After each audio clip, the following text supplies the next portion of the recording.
Our next speaker is Maren, a PyLadiesBerlin member.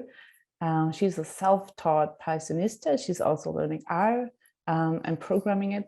And she's involved with open source projects, and she worked on scikit-learn, and she wants to share her thoughts on it with us tonight. So Maren, I hope you're ready. The stage is all yours. Sorry, I'm having a bit of a cold. My voice is breaking a little bit.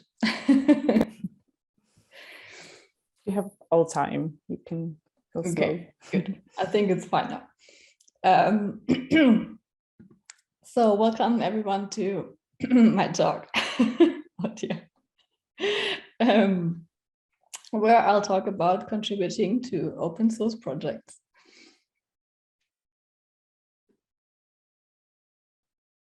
So first I'll talk about what is open source. And after that, I'll talk about the motivation behind open source, why contribute to open source projects, then the possibilities of contributing to open source, finding the right project, and then I go over navigating a project. And then I'll talk a bit about contributing code. And then at the end, I'll give you some references. So let's start with what is open source. Oh dear. So I found this definition on Wikipedia, and I would like to read it out to you because I found this definition quite good. So open source is source code that is made freely available for possible modification and redistribution. Products include permission to use the source code, design documents, or content of the product. The open source model is a decentralized software development model that encourages open collaboration. A main principle of open source software development is peer production, with products such as source code, blueprints, and documentation freely available to the public. So basically, in summary, it is open source projects are projects that are freely available. So everyone can see all the details of the project. And it is designed for collaboration, especially collaboration for people that don't live in the same kind of space. So it is especially there for people who live in different parts of the world, for example. So let's go about let's talk about the motivation. Why contribute to open source? First of all, open source contributions working on open source projects is very helpful for skill development. So they create a great space for developing your skills. Then they're really good for giving back to the community or the society. So you probably all have used open source projects. And so working on open source projects is really satisfying because you give something back, you give something back to a project that you actually rely on. And also open source projects are really good for helping others grow. So for example, I'm involved with the scikit-learn project, machine learning library, and I started contributing last year. And over time, I became a bit more skilled. And now, so quite regularly, I'm involved in sprints, which are kind of workshops, like one-day workshops. And there I now pair with someone else, like a new contributor usually, and I help a new contributor make a pull request. So now I'm functioning as a mentor. That's for example, an example for helping others grow. Then it's really good for exploration of interest. So maybe you're not sure what kind of career you would like to pursue. So open source projects are really good for trying out different things, like maybe different languages or different kind of career path within the language. So open source projects are really good for that. Also really good for building a professional network, especially when open source projects have sprints or like other kinds of workshops, that you can get to know the core developers, and knowing the core developers is really valuable, and also like the wider community around the project, because yeah, you work with usually highly skilled people, and they like when they know you, they can point out, for example, good jobs for you. And yeah, also generally you get feedback from, as I said, highly qualified people, which is great. So yeah, you can really develop your skills well. And also it's really good for building a public portfolio, because open source is open. Everyone can see what kind of contributions you make to a certain project, and that serves as a portfolio. Let's go over the possibilities of contributing to open source.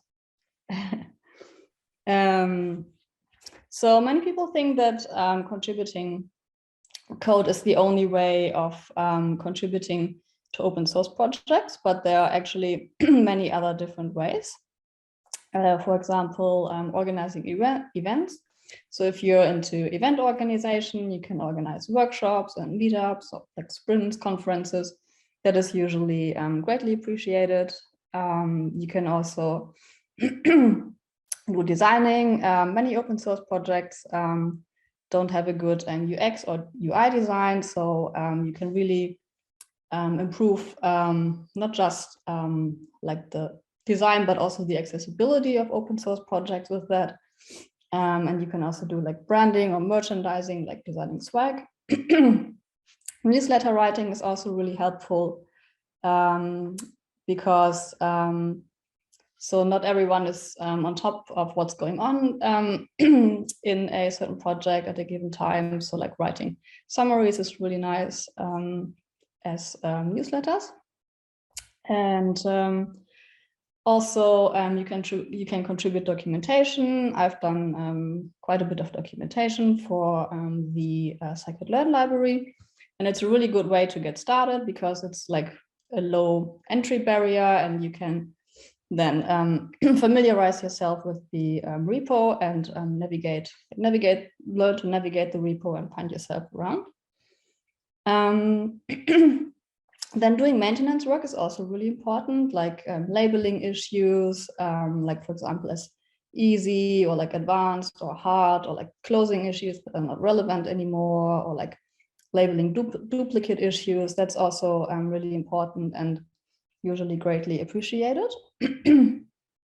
And public relations is also really important. So like managing social media accounts and answering questions in forums, for example. And then finally, you can also contribute code. And that's what we'll talk about in a bit more detail. But before we do that, I'll talk about finding the right project. So what is important is to look for whether projects have an open source license. If they don't have an open source license, they are not open source projects.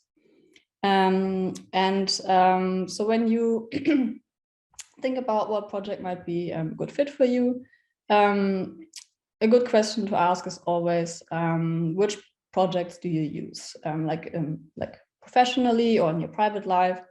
And that is usually a really good start, because when you use a project or like a software, an open source software, then you are already quite familiar with the software, and so you already bring quite a bit of knowledge into that project, and then you can get into that project like a lot quicker, like contribute a lot quicker. And also a good question to ask is which projects do you want to use? Like this is again about like trying things out, like checking what might interest you. So yeah, asking yourself which projects you would like to use is also always a good idea. And then when you're new to your project, a good way to start is to look for issues that are tagged with easy or good first issue or help wanted. So these are especially issues for beginners and are beginner friendly. And also what's really important is to check whether the community is welcoming. So are new contributors generally welcomed? Is the community professional, supportive, and inclusive? And you can check the open issues and the discussion forums and like see how the general like communication is, or like how the general vibe is, and from there you get a like good idea of how welcoming the community is. Then you also need to check whether the project is active. Of course, you don't want to contribute to a project that is stale. So if no one has contributed to the project, or if there has been no activity for a while, then it's probably not so useful to contribute to that project, because your work might get unnoticed. And then of course also check social media and newsletters for upcoming workshop and sprints. And as I said, especially during workshops and sprints, you can get to know the co-developers and the general community, and then you get a good idea of whether that is a community you would like to be involved in. So now let's talk a bit about navigating a project. So when you would like to contribute to a project, it's always a good idea to first read the README file, as the name states. And then it's a good idea to read the contributing documentation. Many projects have a contributing page with a lot of information how to best contribute. And then it's also good to check for a code of conduct. So hopefully the project has a code of conduct. That's a good sign. And if there's additional documentation available, it's also good to read that. So like if you inform yourself about the project before starting, you make the life of the maintainers a lot easier. And then look through open issues and pull requests, check mailing lists, forums, and so on, just to get an idea of what's currently going on in this project, like what's discussed, like what is important at the moment.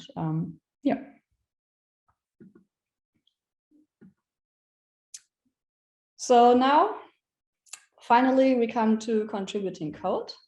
So if you have never contributed to an open source project before, this is a really good start, I find. So this is how I started. So this is called, this is an open source project, and this is called First Contributions. And this open source project is designed for working beginners who have never contributed to an open source project before to the contributing workflow. So as you can see, I'm not sure if you can see my mouse, I don't think so, but in the screenshot, in the screenshot that I made in the lower right-hand corner, there you can see like another screenshot of here in the example how to fork a repository. And this open source repository has a really nice like step-by-step guide with lots of little screenshots of how to make a pull request. And you basically just add your name or like something else, like whatever you want to a contributing, I think it's a text file, and then you make a pull request, and then it gets merged. I think it gets automatically merged because there are a lot of people contributing to this repository, and it's still very active. So if you've never contributed to an open source project before, this is a good way to start. At least that's what I found. Yeah, and so let's have a look at ways of getting started with contributing to a project. So you can open pull requests, and pull requests are for especially like small fixes. Like let's say you found a bug and you know how to fix it, then you can submit pull requests. And pull requests are also for working on contributions that were asked for or that have been discussed. And then you can also open an issue. So the difference here is that issues are for example, reporting a bug or an error when you don't know how to fix it. Or if you would like to discuss an idea, or if you would like to propose a new feature. These are examples for when you would open an issue. And so let's say you make your first contribution, your first code contribution. What happens next?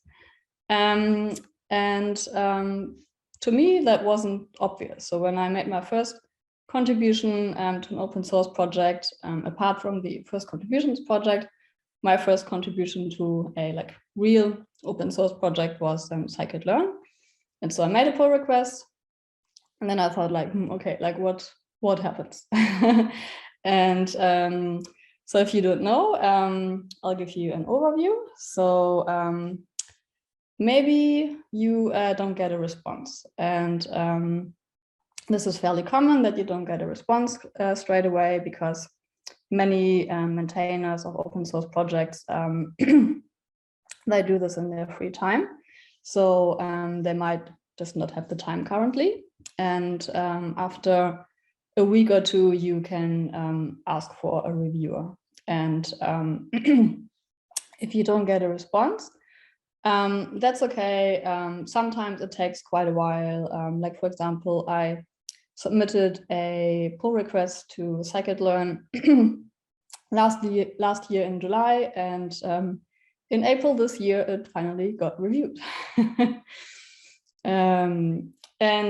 What also happens fairly regularly is that one of the maintainers or someone else requests changes to your pull request, and this is fairly normal, and this is also a great opportunity for developing your skills. Like, I personally find that I learn a lot from the changes that are requested. And if you don't know how to make the requested changes, you can always ask questions. Like, you don't need to be afraid of that. It can also happen, this is the next point, that your contribution gets declined. That's also not uncommon. So this might happen, for example, when you submitted a pull request, like maybe, I don't know, maybe like a small feature, but then like bigger changes, bigger changes have been made to the project, and then your contribution gets redundant. That is an example. Or maybe what are other cases? Maybe now I can't think of another case. I just had it on top of my head. But yeah, anyway, like sometimes contributions are not needed anymore in time because the project progresses, and then they become irrelevant. But it's okay, it happens. It also happened to me before. In the best case scenario, your contributions get accepted, and usually it takes 2 reviewers to review your pull request, and then it's ready for merging. And then one of the reviewers will merge your changes into the main branch of the repository, and then you made a contribution to an open source project, which is a great feeling. And now we're coming towards the end of my talk. But first of all, I would like to give you some resources. This is a resource that I find particularly helpful. It's called Open Source guide. You can find it under opensource.guide, which is handy. There is a lot more information available there about, for example, starting an open source project, finding users for your projects, building welcoming communities, as you can see here in the screenshot, and many, many more topics around open source. So I find that particularly helpful. What I also find particularly helpful is this playlist by Women Who Code. They have an open source playlist where they also talk about introduction to open source and GitHub, as you can see here, or like also what is open source and why should I care? So yeah, really like this playlist. And then Reshma Shaikh, who founded Data Umbrella. Heike has mentioned her at the beginning of the meetup. She has founded Data Umbrella, and she and her team, they have compiled really good resources for contributing to open source projects. So Reshma has organized a number of scikit-learn sprints, and yeah, there you can find a lot of information, like general information about contributing to open source projects, and also more specifically to data science projects such as pandas and NumPy, as you can see here. And pandas and NumPy, for example, and others, they are part of NumFocus. NumFocus is a parent organization for data science and scientific open source projects. So if you work in this kind of area, or if you're interested in it, there you can find a number of open source projects that are really good and fun to contribute to. Yeah, and so that's the end of my talk. So yeah, let's connect. I'm available on LinkedIn and Twitter and GitHub. My LinkedIn, also my Twitter and GitHub handles are pretty straightforward, just first name, last name. And you can also find me on LinkedIn under this link, or if you just Google me, I think I'm the only Maren Westermann in Berlin. Yeah, and that's it. Thanks a lot for listening. And yeah, I'm looking forward to your questions. Super cool. Thanks, Maren. I think I actually feel pretty prepared now to contribute to open source. I haven't done so. From what I heard from you, I was wondering, would you get in touch actually with the core developers or maintainers before you contribute to overcome this barrier a bit? Or would you not recommend to like take some of their time before? I don't know. Because it seems like sometimes it takes a while, right? And maybe you don't know where to start in this once you found a project. I don't know. Yeah, so I was particularly lucky. When I was when I came to Berlin, I went to I think it was Women in Machine Learning and Data Science meetup, and I asked the organizer, like, oh, do you know of a good open source project I can contribute to? And then she pointed me to the co-developer, one of the co-developers of scikit-learn, who lives in Berlin. And I just contacted him and just asked him, and yeah, just asked him where I could start, like that I'm interested in where I could start. And he offered me to do a pair programming session in a cafe. And so he helped me with getting started. So I was very lucky in that sense. But I mean, not everyone is so lucky that there's a core developer around in the city where they live, or that the core developer has time.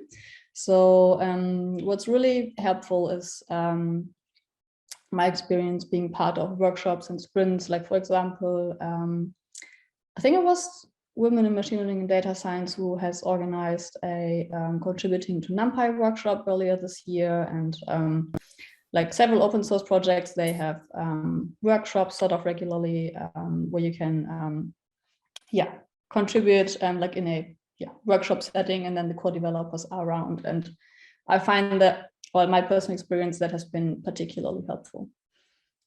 Mm-hmm. Yeah, I think it's a good thought to maybe organize a hackathon or code developing session. Maybe it's a good thought for PyLadies as well for the next year. We're gonna keep this in mind. Yes, I'm thinking about that, so still need to finalize the concept, but yes, hopefully that'll start early next year. Yeah, I hope we're gonna have a lot of people who want to dive into it after all the talks today or tonight.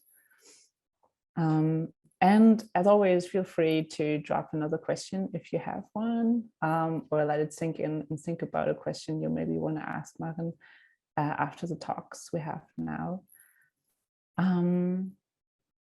Also thinking, maybe I have one more question for you, to be honest.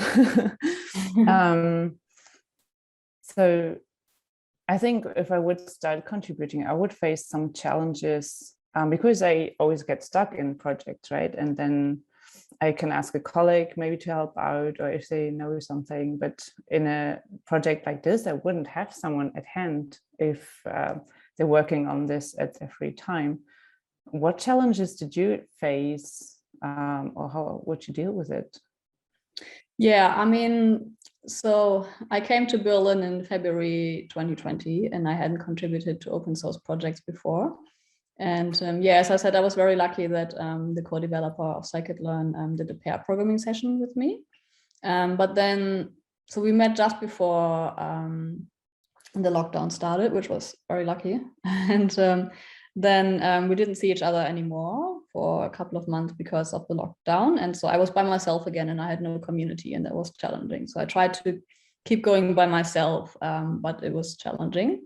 And then, yeah, Reshma had organized a scikit-learn workshop that, or the sprint as they call it. And it was supposed to be in New York, but because of the Corona crisis, they made it online. And so that was very good for me because then I could participate, which I did. And that really helped because within that setting, they created a list of issues that are really beginner friendly. And so, yeah, I did one or two very beginner friendly issues. And then they also had a follow-up hour where yeah, you could then ask questions when you were stuck, and that really helped to get me started. But not all open source projects have that.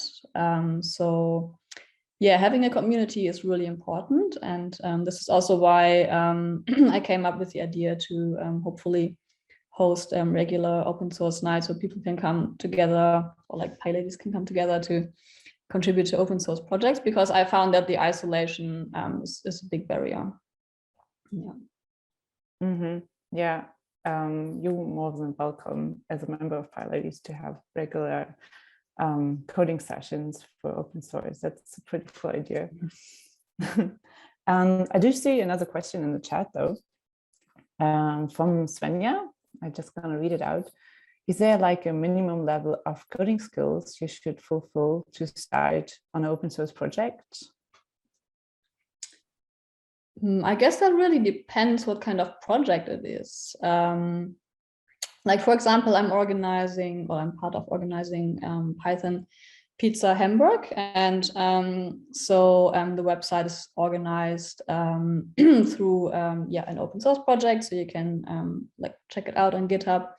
And for example, a lot of it is in TypeScript. I've never worked with TypeScript, but it's not too difficult to just add speaker information. So that's a very low barrier, for example. So I'm able to do this even though I have no experience with TypeScript, but I couldn't do any advanced TypeScript programming. So it really depends what kind of project it is, I would say. Cool. Very good. And I would like to add to that before I started contributing to scikit-learn, I thought I don't have the ability at all to do this. But slowly over time, I've been growing into this. I think I want to butt in a little.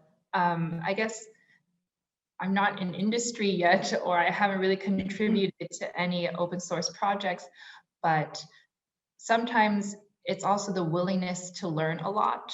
Sometimes you might approach a project knowing that it will be a lot of work and a lot of new things you don't know.